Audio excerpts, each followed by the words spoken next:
Ito ang Yamaha Aerox 155 at maraming gumaya sa motor na to. Alamin nga natin. I like to get paid, that's why I work every day. I'll be making money till I'm in my grave. Don't care what they say, I'll buy time with my money. Laughing to the bank cause it's funny. The money keep coming, I manifest it. Sing these lyrics and you'll get it. I'm the bank, come invest it. I get tracked and I have it. Money finds me attractive. I'm the type to make commas. Itong Yamaha Aerox 155, ito na yata ang isa sa mabenta na motor ni Yamaha. Kahit saang sulok yata ng kalsada, makikita mo to sa Pinas. Yung motor na to talagang popular dito sa Pilipinas. Ngayong taon naglabas ang Yamaha Philippines ng version 2 nito at tinawag nila na Yamaha Mio Aerox 155. Merong standard at merong S version. Ang standard version ay may 155cc, 5.5 liters fuel tank, naka blue core engine at BBA o variable bulb actuation. Ito ay disusi pa din. Samantalang S version naman ay naka 155cc, 5.5 liters fuel tank, BBA, blue core engine at meron itong ABS at may stop and start system. At higit sa lahat, nakakilis na rin to. A profit, I'm the boss, Willy Wonka, but it ain't chocolate. Yeah, I'm just being honest, I work for this shit. I'm usually modest, but this beat lit, so I'm going off thoughtless, talking my shit. Yeah, I'ma be the hottest designer in drip. I'm just coming with the rawness. I gotta admit that I'm usually modest, but I work hard for my shit. I'll do the work, yeah, I'll do it till it hurts. I'll invest in my future, I'll invest in the purse. I wanna be so. Ito ang Rusi Rapid 150. Ito ang unang nakita ko na kamukha o kagaya ng Aerox 155. Sa unang tingin pa lang masasabi mo na Aerox copy nga ito. Pero hindi siya kamukhang kamukha, no? Mapapansin naman natin yan. Marami kasi sa specs niya o sa itsura niya na di masyadong ginaya. Lalo na yung sa kanyang headlight na naka halogen bulb pa rin. Pero napansin din natin dito kasi yung looks niya. Siyempre, sa unang tingin, masasabi natin na Aerox clone nga itong carb type version ng Aerox.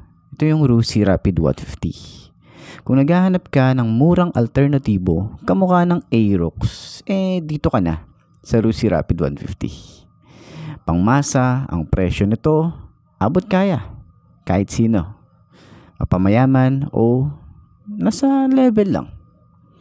Para sa 65,000 na motor, sa tingin nyo, sulit nga bang bilhin ngayon to? Ngayong 2024? Comment nyo nga sa baba. Ito naman ang pangalawa sa listahan natin na clone daw ng Aerox 155. Ito nga pala yung Microbike EXO 150. Sa unang tingin makikita natin na kahawig nga naman siya. Yung version 1 ng Aerox. Kasi sa version 2 iba na itsura. Pero ito, makapapansin natin, is kamukha siya nung version 1. Medyo maliit nga lang siya kung titingnan natin. Pero yun na nga, para sa presyo niya na 50,000, murang-mura na para sa 150cc. Marami na rin gumagamit na ito. Itong Microbike EXO 150, medyo kakaiba lang din siya. Kasi sabi nga nila, ito yung pinaghalo na Aerox at Click na 150. Kasi nga meron siyang gulay board.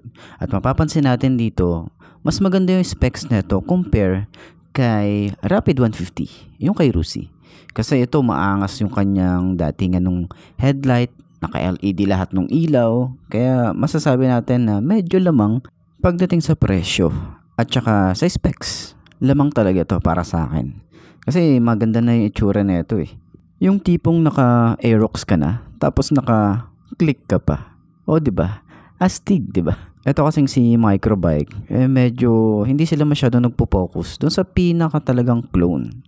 Parang meron lang silang mga motor na parang pinagko-combine lang nila. Yun lang yung napapansin natin sa kanilang mga motorcycle. Pero yun nga, pagdating naman sa quality, okay din tong si Microbike eh.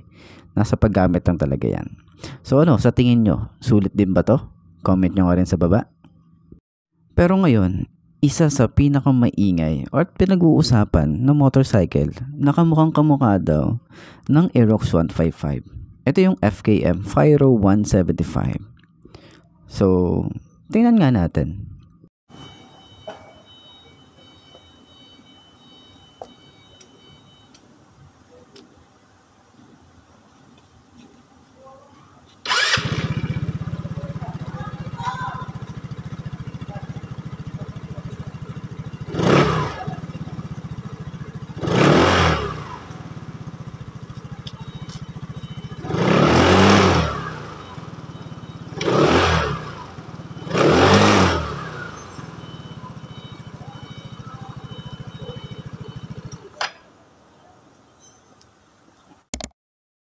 Magkano itong motorcycle na to?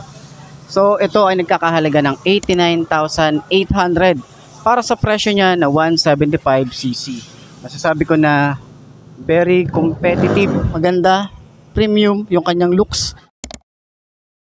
You got a different psyche, ooh, lyrics are icy. Living life nicely, very precisely. Living divinely, manifest wisely. All I know is that I've been living for the sightseeing.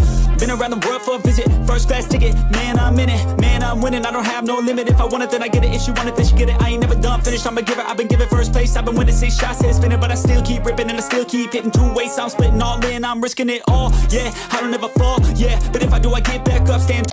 Actually, nagawan ko na ng comparison video itong Aerox 155 at itong Fyro 175. So, panoorin nyo na lang din yun. Ilalagay ko na lang din yung link dyan sa comment section siguro. Para mapanood nyo side by side yung mga comparison or kung ano yung mga pagkakatulad at pagkakaiba nila. Pero sa tingin ko, ito yung pinakamaingay talaga nung nailabas to or nai-upload ko tong motorcycle na to. Isa to sa pinakamaingay na motor na na-upload ko ngayong 2023. So sana meron tayong side by side na talagang actual na magkatabi sila para at least dun sa mga nagbabash, 'di ba? Kasi sinasabi nila talagang ito yung pinaka gayang-gaya sa Aerox 155 na version 2. Pero yun na nga, para dun sa mga taong nambabash dito, yung mga pinakita natin ngayong araw na to or ngayong vlog na to is yung mga clone ng Aerox 155. Sana wag niyong masyadong laitin, 'di ba? Respeto pa din tayo kahit sabihin na natin na ginaya. Pero kasi sa panahon ngayon, marami na talaga magkakamuka. Kahit sa kotse, may mga magkakamuka 'di ba? Kaya hindi natin maiiwasan yan na itong mga China brand talagang meron magiging kamuka. Dahil nga ngayon nagsishare na sila ng mga ideas or mga design, 'di ba? Kasi ano lang naman sila rebrand lang naman sila.